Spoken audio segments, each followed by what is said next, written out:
we don't really focus on identity. We focus on affiliation more. And it Yeah. feels to me that getting a clearer sense of self-identity is the byproduct of hanging out in your emotional spaces and forming stronger connections with the people who matter in your world. Yeah. I think a couple of years ago, Claire, I would have really said what you just said, is like our identities distill and get more and more coherent the more effectively dependent we are. And then lately, the last few years, at least in North America, we've been in a reckoning with race and the disproportionate murders of African Americans in my country. And that reckoning has taught me that culture is a huge piece of identity that in EFT, we have not made enough space for. I'm talking about race and ethnicity and relationship to emotion within the context of race and ethnicity and culture. I had felt myself hide behind the universality of attachment and now want to make room for identity from a culture, race, ethnicity perspective. In EFT, we're learning to prioritize culture, race, ethnicity as much as attachment and emotion. This is a revision for our model, I believe. Well, let me just say it's a revision for me. Yeah. I've been blinded.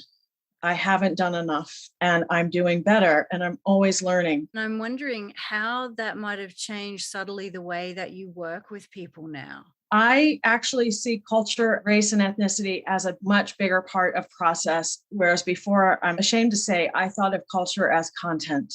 I've learned I need to bring the conversation forward.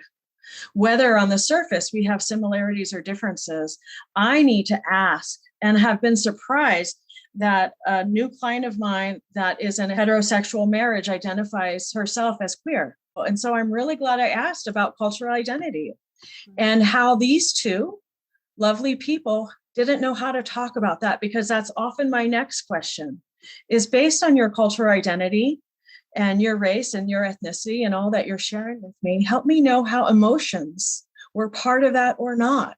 Because of course I'm interested in the role of emotion. I'm an EFT therapist.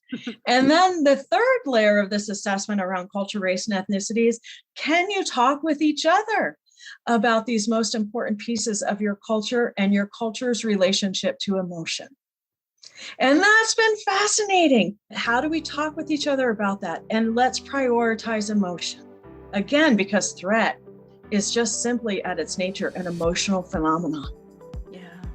For more hot tips on emotionally focused therapy, go to theeftcafe.com and sign up for news and updates.